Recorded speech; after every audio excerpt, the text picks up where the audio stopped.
Hello students, welcome to the second lecture of your unit 1, and this lecture will be on types of control systems and what is transfer function.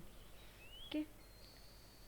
So basically in the last lecture what we discussed, we saw the introduction of control systems, the various examples, and classification of these control systems as open loop systems and closed loop systems.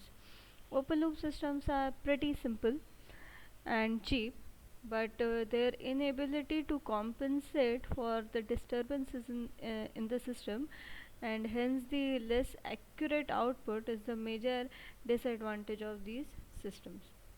However, in many situations, open loop systems dominate due to their simplicity and applications which are very less prone to disturbances, like your traffic light control system. It's an open loop system, it's a very organized system. It has to be programmed in such a way that the three lights, they have to be turned on at regular intervals, and it's not really prone to disturbances, and it works really fine. There is no need for feedback in the traffic light control system. Coming to the other one, that is, we have closed loop systems which have feedback in them to compare the output and the input. And these systems, as I had already told, that they are less sensitive to disturbances. This is a major point. This is a major reason why we are using feedback system.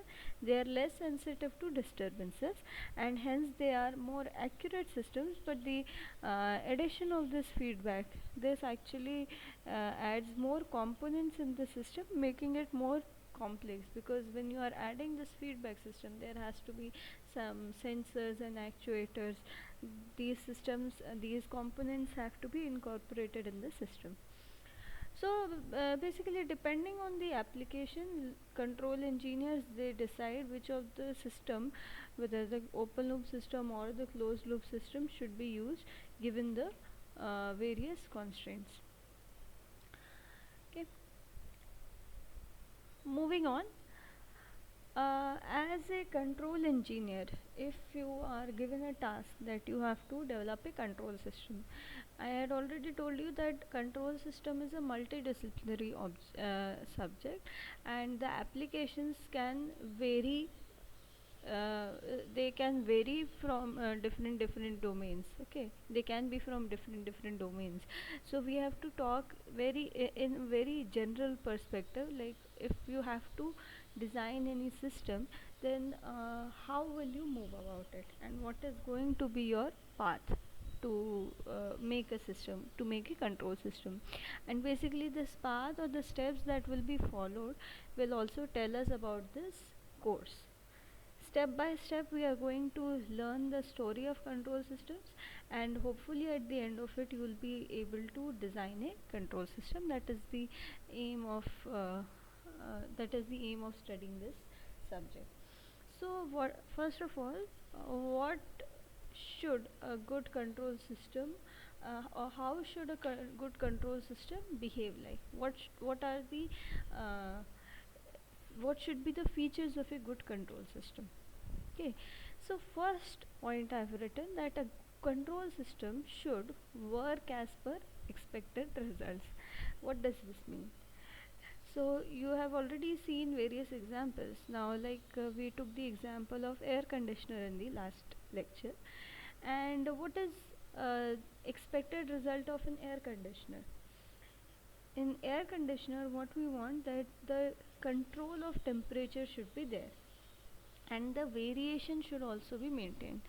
So suppose uh, uh, I want that the temperature of the room should be 26, and I have given the input to the air conditioner, then that 26-degree temperature should be maintained in my room, and it should not also vary. And then if I change the temperature to 28 degrees, suppose sometime later, then it should be able to react to that input also. So Similarly, if I am designing a switch, so what is the purpose of a switch? The purpose of a switch is to control the flow of electricity. When it is on, it should allow the current to flow, and when it's off, then it should be able to block the current. So,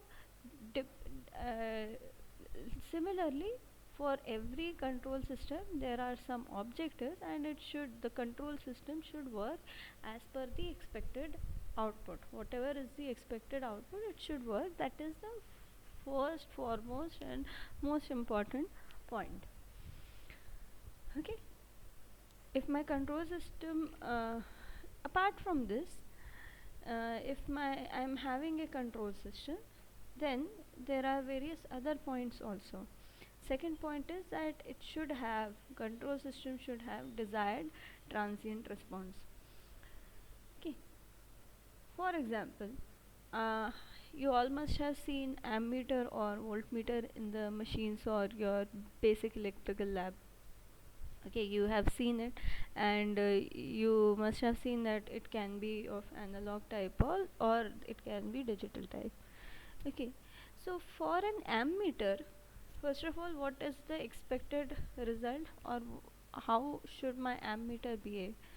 So if I'm having an ammeter, then the desired response is that if suppose um, 1 ampere, if suppose 1 ampere current is flowing through the circuit, then my ammeter's pointer should show 1 ampere in it. Okay, so if it is an analog meter, then 1 ampere will be indicated through this pointer. Okay, but not only this is the expected result, that if 1 ampere current is flowing through the ammeter, then 1 ampere should be shown in this dial. Not only this, it should also be ensured that this 1 ampere should be indicated within some minimum time. Okay, it should not happen that it is taking forever for the pointer to come at 1 ampere reading. So initially my pointer must have been at 0 point, okay, at this 0 point. So when my 1 ampere is flowing through this ammeter, then when this pointer will move from this 0 point to this 1 ampere point. Okay, so what I am trying to say is that the time taken for this pointer to move from its initial 0 position to its final steady state position, this time should be some it should be within some band. Okay, within some it should not take forever for the pointer to come at this reading. Then we will say that the system is accurate. Okay, if it is taking suppose very large time, then we will say that the system is accurate, but the response is very slow. So this is what is the meaning of having desired transient response. Another thing you also might have seen in the labs, that when this pointer, it moves from the 0 position to this 1 position, then it does not settle down at this 1 position. Instead, the first time you'll see that the pointer moves, and it moves beyond this 1. It might go up to 2 ampere or 3 ampere, and then it comes back and it settles maybe at 0.5 ampere, so on. It does not settle, but then again it moves forward, and finally after damping, it finally settles at this 1 ampere point. Okay, this you must have read in the measurements also, subject also, that these are oscillations, and it is damped out by various techniques. So you have air friction damping and eddy current damping and so on. So but what I'm trying to say is that this pointer, it generally oscillates. Okay, and it takes certain time for it to finally settle. So all this, what the phenomena that is happening, all this is known as the transient response of the system. So whenever there is any transient means you are changing from one state to another state. That particular phenomena is known as transient. So initially my system might have been at rest. Suddenly I had initially no current was flowing through the circuit. Suddenly I kept the switch on, and then some current starts flowing through the circuit and through the ammeter. So this is what is known as the transient. Now this transient state, it will remain for some time, and then finally this transients will die out, and your system will finally settle at some position. So all this is known as your transient response. Okay, so firstly, what I said about a good control system, that it should work as per expected result. Secondly, the system should have desired transient response. Okay, it should have desired transient response, and transient response is important because it affects the speed of the system, and it also depends on the system's mechanical stress. Now third point that we have, this we have checked. Now third point what we have, that the system, a good control system, it should have desired accuracy and hence the steady state response. Now suppose the pointer, the same example, suppose I have 1 ampere flowing through the circuit, and suppose my pointer, after all the transients they die out, suppose it's not reading 1 ampere, instead it is reading some 1 point, suppose 5 ampere. Okay, it's not reading 1 ampere, it is reading 1.5 ampere. So we'll say that there is 0.5 ampere error in the system. This you might have also studied in the EMIS subject, like what are the system errors. You have absolute error and relative error, etc. So I'm not going deep into that, but what I want to say is that there is some tolerance level to that final error. Like there is the error can be plus minus 2%, or the error can be plus minus 0.5%, and so etc. So this error, or the finally steady state error that we are having, this will vary for every system. It might have some error, it will vary for every system and every application. So in some systems even large errors can be tolerated. Like in this case we can say, like, okay, 1 ampere is my absolute the current is actually 1 ampere, but even if it is reading 2 ampere, it won't cause any harm to the complete system. Okay, so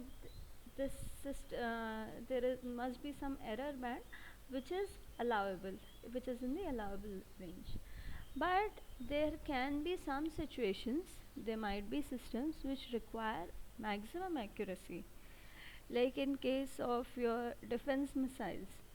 What if the error is too high?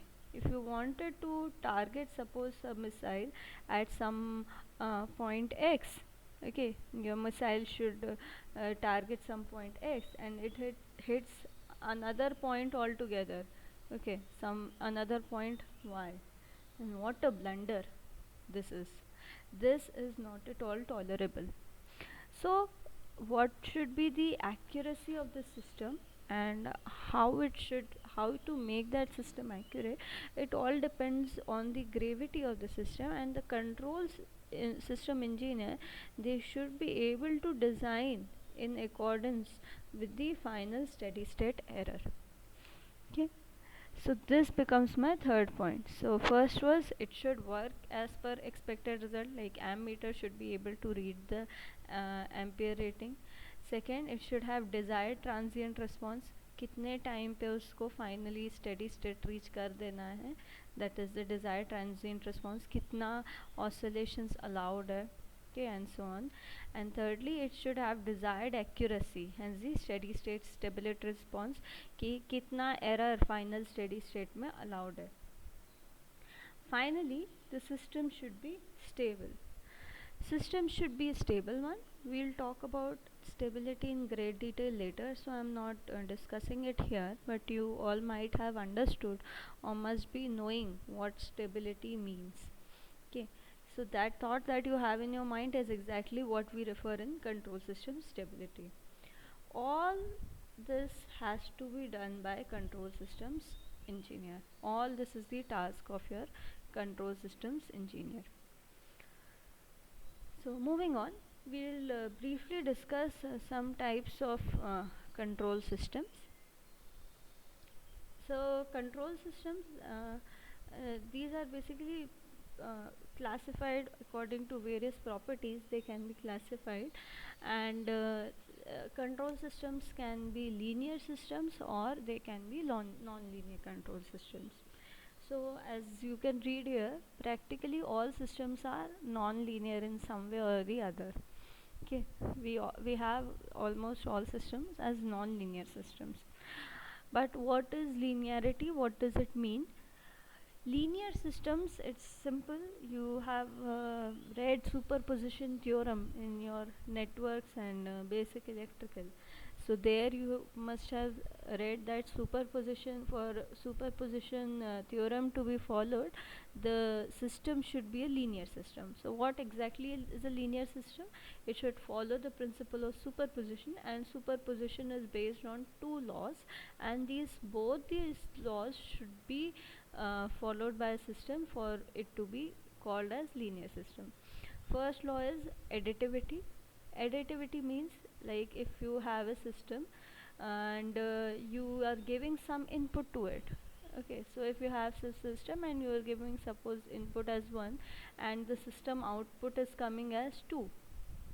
Okay, now next you give some input else. Okay, in the second situation you are giving some another input. So supposedly you are giving the input as 2 and your output is coming now as 4. Then what does this additivity law means? That now next, the same system, for the same system, if you take the addition of these two inputs, so the addition of these two inputs is 1 plus 2, that is 3, then the output should also come as the addition of the individual uh, outputs that you got in these first two cases. So for when your input is 3, then your output should become equal to 6. That's what it means.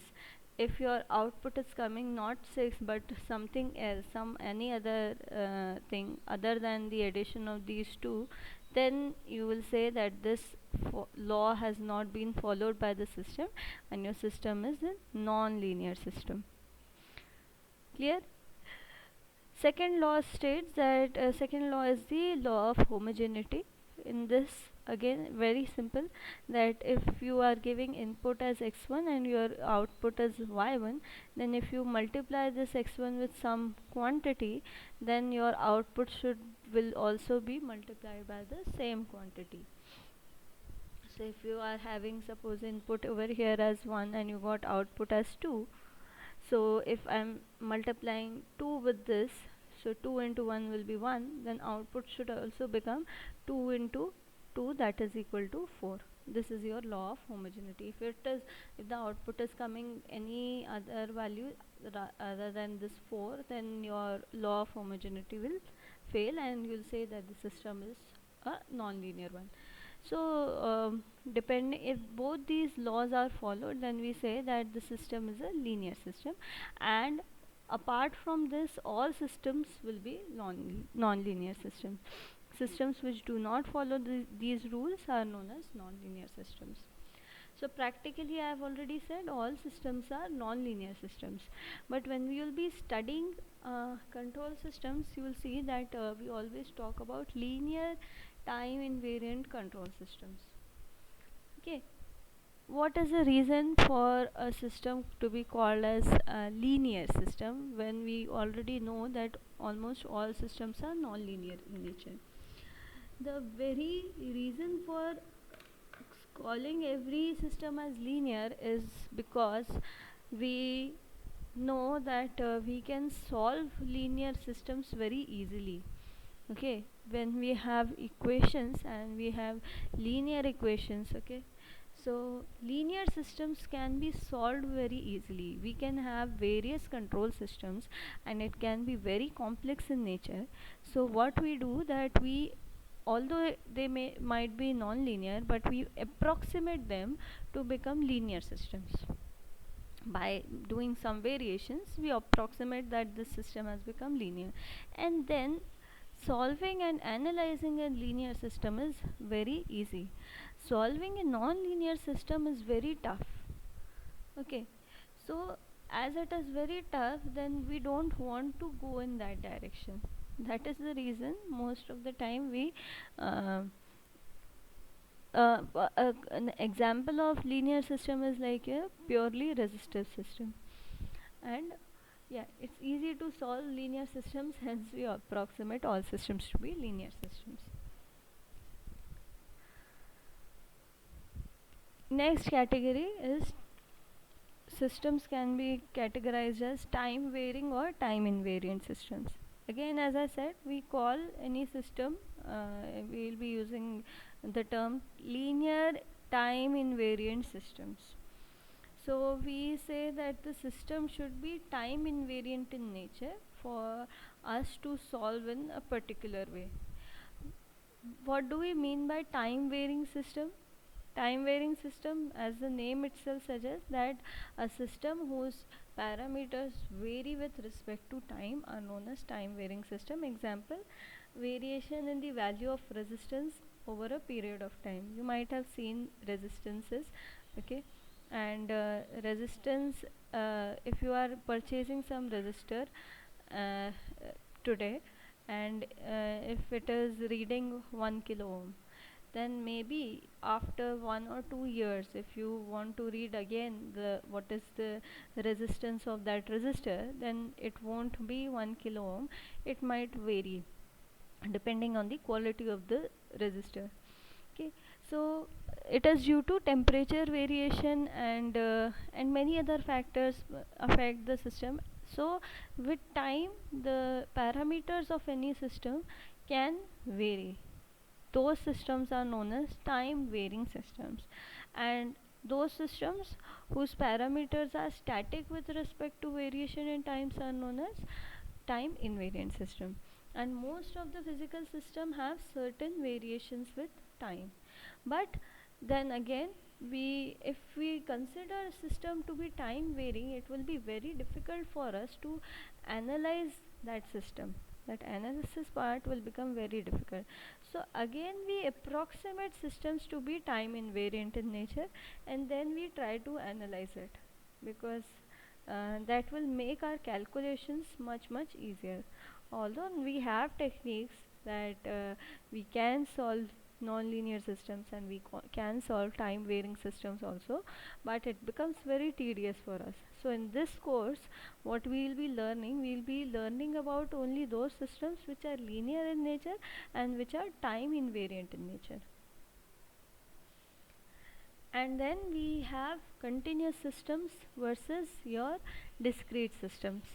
Okay, as the name itself says, continuous systems means those systems in which deal with the single signals as continuous function of time. Okay, if our system is having any signal which is a continuous function of time, or we also call this as analogous system, so these systems are known as analog or continuous control systems. You can see this waveform, this example. It's continuous in nature. At all the points we are having some value to it, and those systems which are known as discrete control systems, which have sampled signals in them. Okay, so we might have a signal at some point of time, we might not have signals for other points, again we'll have. So this is basically known as sampling. This you will learn much more in detail in your signals and communication course, systems course. So here just understand that these two are also the category of your control systems. So this was about the types of control systems. Now again coming to the point that if you are a control systems engineer, then how would you work towards the solution of the control problem?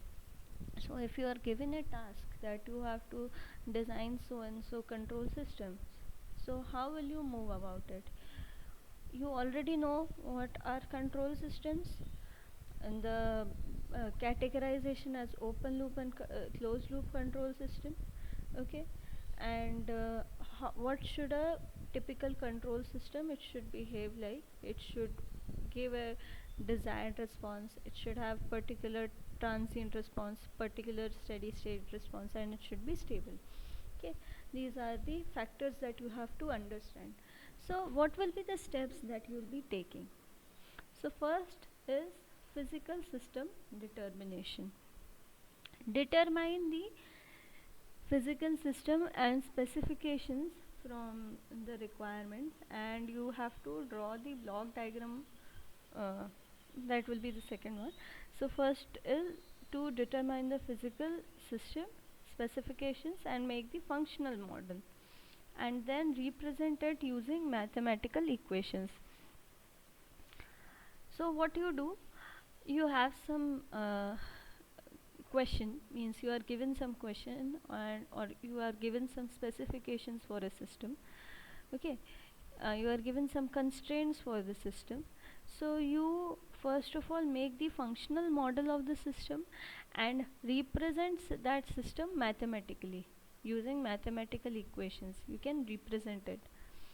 Second process in control system will be, you can have a very big system. Okay, so your big system can have various subsystems in it, and those subsystems will be defined by various mathematical equations. So basically you will have various blocks in your um, functional model. So for you to understand the complete system, we have various processes. We call them as mathematical modeling, and that we can do by using block diagram technique or signal flow diagram technique or state space representation techniques. And this will help you to understand the complete system. It will, you will have a one single block that will be able to define the complete system. When you have one single block which is defining the complete system, then you take the parameters of that block and then you try to analyze and test the system to see the requirements and specifications. Okay, like that, transient response, steady state response, what is the stability and all. So this is the step by step process of working towards the solution of any control problem. So here I have taken a system. This is a potential divider system. So you might be asked to make a control system which you might be given some constraints in it. So suppose you are given a task that you have to make design a system in such a way that you we are giving some input voltage and we want some output voltage, and this output voltage should be such that it should be uh, half times the input voltage. Okay, it should be 1 by 2 of your Vn. This is given, this task is given to you. Okay, you have to design one system, and that system should be such a system that it should make the output as equal to half times of input. For various applications you want that this input is whatever might be my input, my output should be half of this. So how can you design such a system? Here we have made the system, and we can design this as such that we can have two resistances over here. The output voltage that I am getting is across this resistance R0, and I have also attached Rin in series with this voltage source. So very simple way to do is that I can take my R0 as 1 ohms. Okay, and I can take my Rn also as 1 ohms. So if I take R naught as 1 ohms and Rn as 1 ohms, then what will happen? The equation, the equation that will be derived using this system, it's a voltage divider equation. So my V naught will be equal to my V in multiplied by R naught divided by R naught plus Rn. If my R naught is equal to 1 ohm and I have taken R naught and Rn is also taken as 1 ohm, so this will be 1 plus 1. So this will be nothing but V naught will be equal to V in multiplied by 1 divided by 2. Okay, 1 divided by 2. This is my output. So my system's requirement was what? That my system should behave in such a way that whatever is my input voltage. Now suppose my input voltage is 10 volts, my output voltage will be equal to 5 volt. Suppose my input voltage I vary it to 100 volts, then my output voltage will be equal to 50 volts. Whatever is my input voltage, my output will react accordingly, because I have made a system and this system is behaving in such a way that it is making the output as half of the input. So what were the requirements, what were the steps that I should have uh, followed? First of all, I should have understood that what is the need of the system. Need is to half it. Okay. Next, I have to make the functional model of the system, and I definitely have to find the mathematical equation for it. So this process is very important process, because without this mathematical equation you won't be able to clearly understand the system. Similarly, if I have a system like this,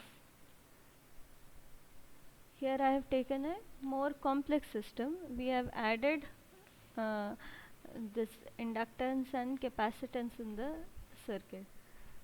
So if I have the system, okay, this is designed for some any other purpose, then again what we will have, to understand the system we require some mathematical equations for it. So mathematical equation for this will be derived like through KVL you can do it. So V naught will be nothing but 1 by C integration I dt, and using KVL we can write this equation also. So the loop equation will be equal to V in will be equal to, if I is the current flowing in the circuit, V in will be equal to I into Rn plus L di naught by di by dt plus 1 by C integration I dt. So these two equations, from these two equations from this equation I can find the value of I can substitute that value I over here, and I can find out what is V naught.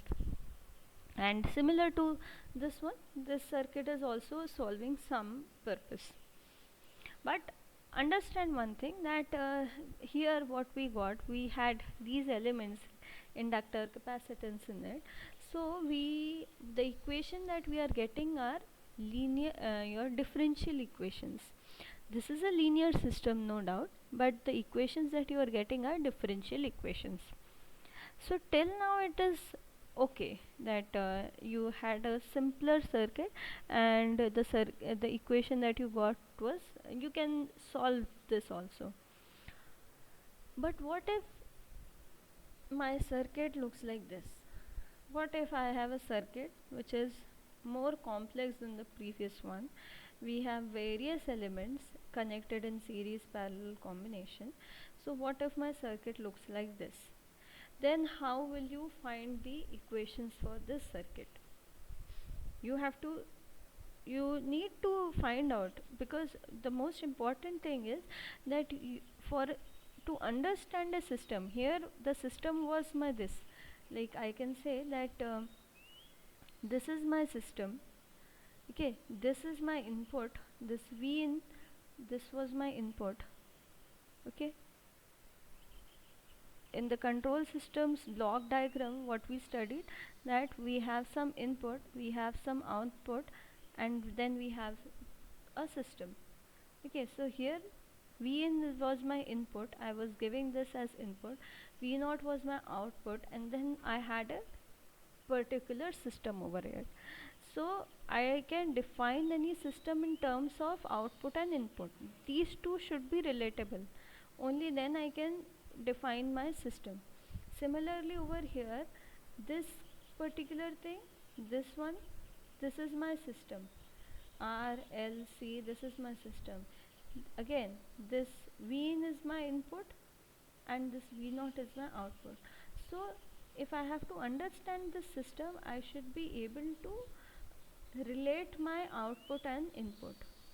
कितना input देंगे उसके accordingly output कैसा आना चाहिए, ये दोनों को जब तक रिलेट नहीं कर पा रहे हैं तब तक आप कोई सिस्टम को डिफाइन नहीं कर पाएंगे. And to relate this output and input, you need to find the mathematical equations.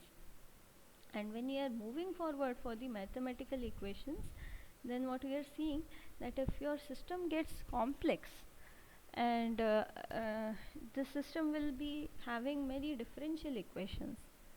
Okay, so you have to solve so many differential equations to find the relation between input and output for this one. In that case, to solve or to make these differential equations, to very simpler way to solve these differential equations is using Laplace. Laplace comes to our aid in order to solve our differential equations. Integration and differentiation is very difficult, but when you convert any equation in the differential equation in terms of Laplace equation, you have done it in your maths and maybe in other subjects also, so you might have understood that solving Laplace equations is pretty simple. That is the reason we are using Laplace all over in our control systems course. And what we do, we take any system and we take any differential equation and then we try to convert it into Laplace domain. So we take the equation, we take the equation in time domain and we convert it into frequency domain, that is the Laplace domain. Then again, if you want to find the output, then again in terms of time domain, then you can obviously do this one. But this process, this time domain to frequency domain, this is done, and this is done because it's very simpler to solve the differential equations using Laplace functions. So suppose I have written an example over here. If you have any problem statement, that is to design a system with some conditions. So first, what will be your step 1? Your step 1 will be to identify the problem. पहले तो ये समझो कि problem क्या है. ठीक, जैसे if you have to suppose आपको कोई AC बनाना है, AC डिज़ाइन करना है या फिर कोई सिस्टम डिज़ाइन करना है, तो what is the problem, what are the constraints, क्या करना है. if you are designing an amplifier system, so कितना amplify करना है. if you are having any signal, so and you have to design an amplifier, so what is the level of the amplification that you want for it. Next, what is the size of the system, कितना बड़ा होना चाहिए system, कितना छोटा होना चाहिए system. what are the cost constraints, whether it should be very cheap, whether you can it's a very crucial system, so you can spend a lot but the accuracy should be maintained. So first of all, the step 1 will be to identify the problem, कि problem क्या है actual में, वो समझना बहुत ज़रूरी है. then only you can move about it. The next step will be, if you have identified the problem, then the next step will be to make the flow chart or the functional block diagram of the stages in the system. Means how you have to move about in the system. So functional block diagram means, like for example, if I am taking the example of amplifier. So amplifier, I can have some audio signal as my input. Amplifier क्या करता है, कोई signal को amplify करता है, मतलब बढ़ा देता है. So suppose I am having a very weak audio signal. Okay, and I have to amplify this signal. ठीक है, तो इसके लिए क्या होगा, ये this is the task given to you. So if this is the task given to you, then you will think that okay, I am having an audio signal and I have to amplify this signal. So first of all, what I have to do, this audio signal cannot be processed by my transistor. For amplifiers, you must have read in your analog electronics that you use transistors, BJT, MOSFETs, FETs, and all those. Okay, so my transistors can solve this purpose. But for transistors, the input should also be an electrical signal. ये आपका electrical some voltage and some current के form में होना चाहिए input. But here what I am having an audio signal. So my first step will be to convert this audio signal into an electrical signal. So I'll convert this into equivalent voltage or current signal at the first stage. So this will be my step 1. Okay, this system, there will I'll design one smaller system with the task of its system is just going to be I'll take a transducer, and the task will be that this audio system should be converted into equivalent current or voltage signal. Next step, I can say that okay, I have this audio or I have this current or voltage signal. Now I have to amplify the signal. So depending on the amplification factor, whatever it is, suppose it is of the order of 1000 or 100, so my this signal, current or voltage signal, it will be amplified. So this will be my amplification stage. This will be my second subsystem in the control system. And the third system that I am taking, that okay, I have got the amplified voltage or current signal over here, but this is not what is desired of the system. I had an audio signal and I wanted an amplified audio signal only at the output.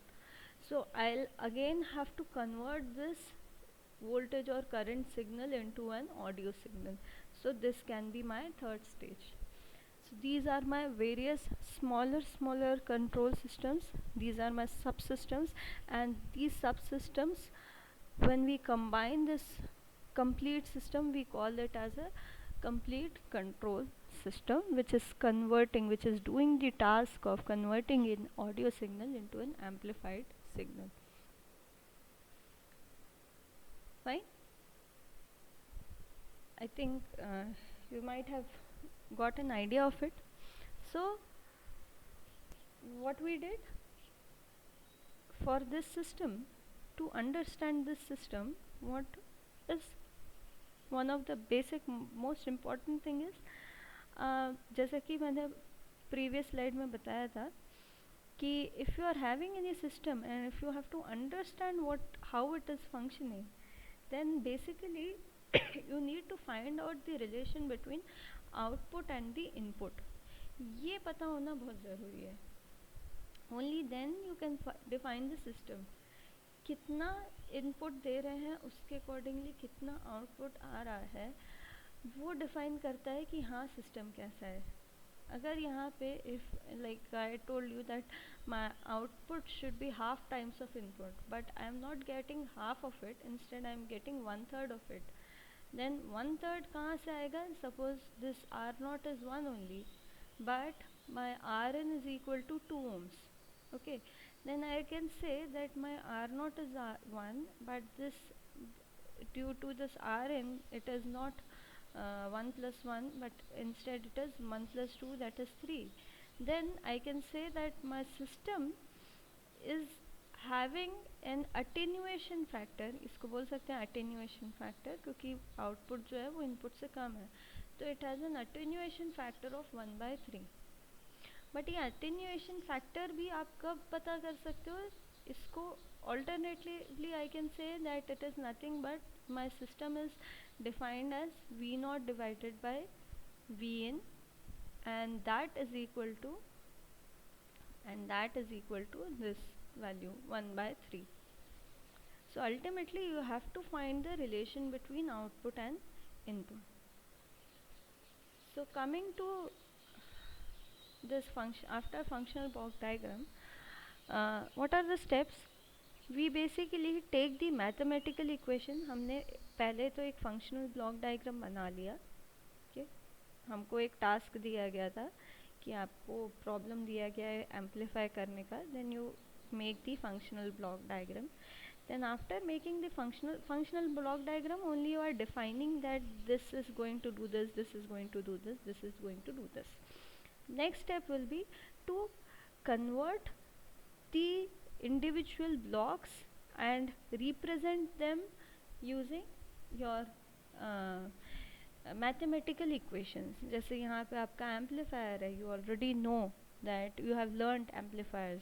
So in amplifiers you have some output, you have some input, and there will be some equations in between. So you will define output and input in terms of various resistance and all, voltage divider circuit and voltage bias circuit and so on.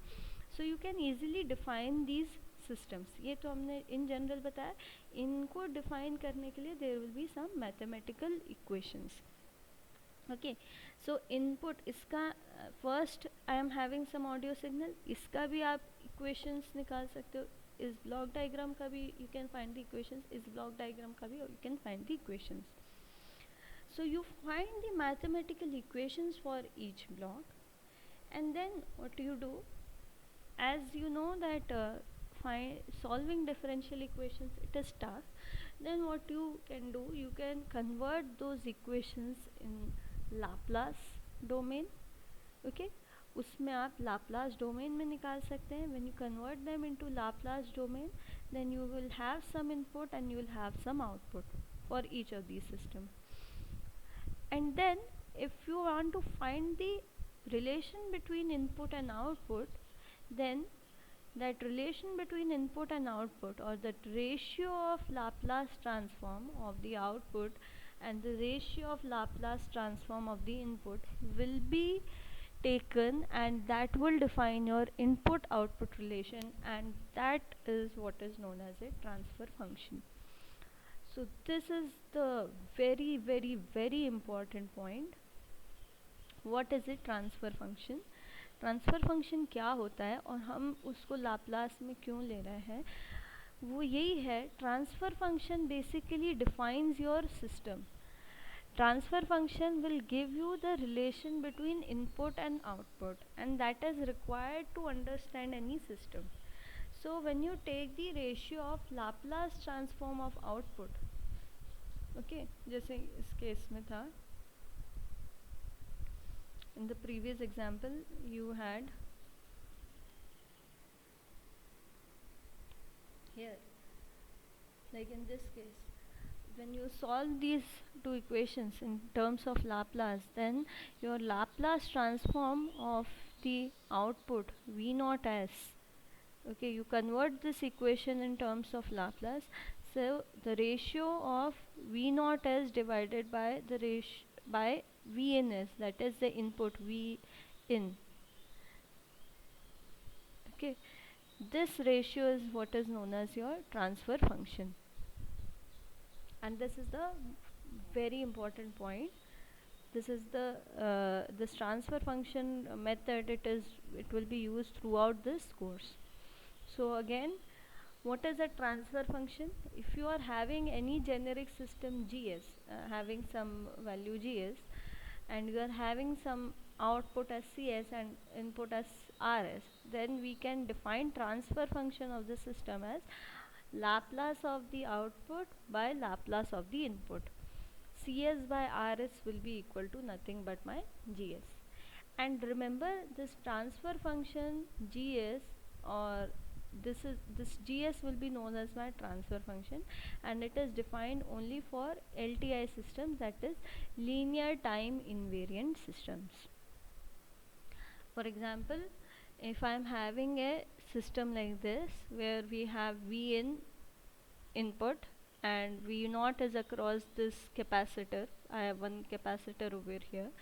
So if I have to find the transfer function for this system, transfer function is going to define my system. This is my system. Input है, output है, and then we have the system. Okay, this is my system. We have some input V in over here, we have some output V naught over here, and between these two is my system. So first of all, what I'll do, I'll find the mathematical equation. हमने क्या किया है इसमें कि as you know that in time domain it's difficult to solve, so we take the Laplace of this complete system. So Laplace transform इस यहाँ पे करेंगे तो होगा this V in will be V in by S equal to, if current I is flowing through the circuit, यहाँ इस circuit में current जो flow कर रहा है वो है आपका IS. Okay, this current is your IS. Then you can say V in by S will be equal to RIS plus LSIS plus 1 by CSIS. From here I can say that my my V naught is nothing but this current IS multiplied by 1 by CS. Okay, solving these two equations, इन दोनों equations को अगर solve करेंगे, I N को replace कर लो, यहाँ से I N की वैल्यू निकाल लो आई एन एस की. So I N S will be V N by S, यहाँ नीचे ब्रैकेट में आ जाएगा R plus L S plus 1 by C S, and that I S can be replaced over here. So my V naught S will be nothing but V in by S multiplied by this whole function. And as I already told you, what is transfer function? Transfer function है Laplace of the output divided by Laplace of the input. So my V naught S by V in S will be equal to this, and this my transfer function is representing this complete system. अब ये system में कुछ R होगा, कुछ L होगा, कुछ C होगा, इनकी जो भी वैल्यूज़ होगी उसी के अकॉर्डिंग आपका आउटपुट और इनपुट के बीच में रिलेशन आएगा. And that in that way we can say transfer function defines your system. और any system transfer function से आप determine कर सकते हैं कि आउटपुट और इनपुट के बीच में क्या रिलेशन है. और when you are working as a control systems engineer, you know that आपको आउटपुट और इनपुट के बीच में क्या रिलेशन चाहिए. तो क्या चाहिए उसके अकॉर्डिंगली आप यहाँ पे ऐसे ऐसे वैल्यूज़ डालेंगे so that you get the desired response. जैसे आपको वही था, आपको वोल्टेज डिवाइडर चाहिए था तो आपने सिस्टम ऐसा बनाया कि आर नॉट की वैल्यू 1 रखा, आर एन की वैल्यू भी 1 रखा. यहाँ पे कुछ आपको अलग रिस्पॉन्स चाहिए, उसके अकॉर्डिंगली आप as a control systems engineer you will design it. So more about transfer function. Transfer function, it defines the control system. It gives you the input output relation or the cause effect relationship. Input and output of the control system can be from different domains. ठीक है, ये हो सकता है जैसे in case of amplifiers we had some signal which was audio signal and we converted into a electrical signal. Similarly, in case of your generators, what you have a prime mover, and then you are converting that mechanical energy into your electrical energy. ठीक है, so the input and output of a control system, they can be from different domains. electrical हो सकता है, mechanical हो सकता है, chemical हो सकता है, but transfer function is derived by converting the equations of the systems in respective domains into the Laplace form. जो भी डोमेन में है उसका आप equation बनाए and you convert it into the Laplace domain, and then you find the transfer function. Transfer function is defined only by Laplace of output by Laplace of input, no other way. And it can be defined for multiple input output systems also, and those systems are known as multivariable systems. So if you are having not only one input, but if you are having several inputs and you are having several outputs, then also the relation between outputs and inputs can be defined. Like in case of your superposition theorem, you might have seen that we can have various inputs, अलग अलग voltage source, current source हो सकते हैं. Okay, and अलग अलग आप output भी ले सकते हो. So respective output and inputs can be taken. And your transfer function it is independent of the input. Input पे डिपेंड नहीं करता है. ट्रांसफ़र फंक्शन जो है it's a ratio of output and input, but you have already seen that it depends on the elements of the system. Now another very important topic, that is the impulse response of a system. So if you are having any system and उसका value हम generally denote करते हैं जैसे G S से. G S को बोल देते हैं कि ये ट्रांसफ़र फंक्शन है, और ट्रांसफ़र फंक्शन क्या होता है, C S by R S. G S का मतलब यही है, जैसे आपने इधर देखा, here you saw this. I can in general manner I can say that this is my CS, that is output, this is my RS, that is input, and this complete thing I won't write it again and again. Instead I'll write it as GS. ठीक है, बहुत बड़े बड़े systems हो सकते हैं, उसमें आप क्या करते हैं कि इनको जनरलाइज टर्म से रिप्रेजेंट करते हैं. And the general nomenclature is that you take input as write input as rs, you write output as cs. So the ratio of cs by rs is nothing but my transfer function. It is Laplace output by Laplace input. Now very simple thing is there, that we call response of a system as the equal to the output of a system to a specified input. जैसे हम यहाँ पे input कुछ दे रहे हैं, हम कोई signal दे रहे हैं इस सिस्टम में, तो एक रिस्पॉन्स क्या होगा सिस्टम का. रिस्पॉन्स को कैसे डिफाइन करते हैं कि whenever you are giving some particular specified input, then what is the output. Suppose I am giving the input as your as a step function. We are giving the input as a step function. Then what will be output? The output, whatever I'll get to for a step function as the input, will be known as my step response of a system. वैसे ही अगर हमने input दिया ramp, ठीक है, एक ramp signal दे दिया कोई भी सिस्टम में, then the output whatever I'll be getting, I'll say that it is the ramp response of my system. Similarly impulse response क्या होता है, output of the system to unit impulse input. तो unit impulse अगर हमने system दिया है, impulse system, impulse signals you might be knowing. So if I am giving a unit impulse input to a system, then the output whatever I'll be getting, I'll say that it is the impulse response of a system.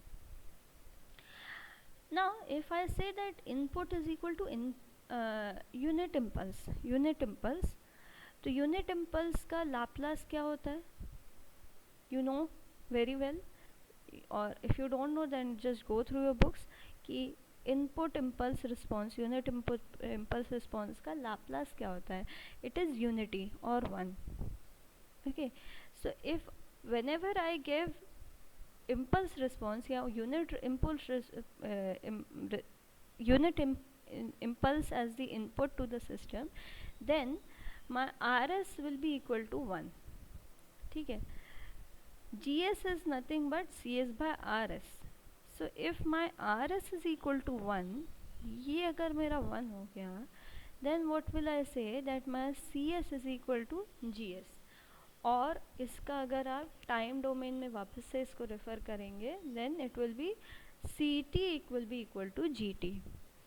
Or in other words I can say that my Laplace transform of the Laplace transform of the impulse response or unit impulse response is nothing but the transfer function. GS क्या है? This is the transfer function. So the Laplace transform of the unit impulse response can also give me the transfer function.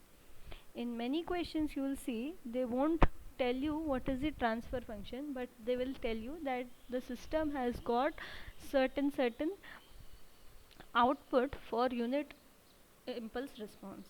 That means they are giving the transfer function of that system. So this is a very easy but very important knowledge that you must take. Fine. I hope you might have understood it. And uh, talking about the transfer function, the various disadvantages of using transfer function method is that, as I already told, it is defined only for linear time invariant systems. जहाँ पे भी आपका non linear systems आएगा वहाँ पे आप कभी भी ट्रांसफ़र फंक्शन को डिफाइन नहीं कर सकते हो. And it does not consider the initial conditions. Definitely, if we are having initial conditions in the system, that means the system is becoming a non-linear systems. So for a transfer function method, if you have to follow this method, then your initial conditions should always be assumed to be 0, and it's not possible to have the knowledge about the physical system by looking at the transfer function. So these are the various disadvantages of using a transfer function method. And lastly, it's not always simple to derive the transfer function of a complex control system. Like you had seen, there can be various functional block diagrams. बहुत सारे blocks हो सकते हैं आपके system में, and you have to find out the transfer function. Means every block you have to solve and every equation you have to solve, and then you have to find out the overall transfer function. Final output by final input कितना आ रहा है. Thus, to simplify the computations of transfer function for complex system, it is preferred to break down the control systems into various blocks and thus making a block diagram. So this block diagram technique which we are going to study, it will be I'm going to tell you in the next lecture. But till now, if you have any doubts or queries, then I'll be conducting a live session, live class in a few days. So you can study it in a better way. And अगर कोई भी doubt है, तो please do ask me. Okay. So this is all for this lecture. We'll be discussing block diagrams in detail in the next lecture, and by that time you will also understand more concepts of transfer functions and all. Okay.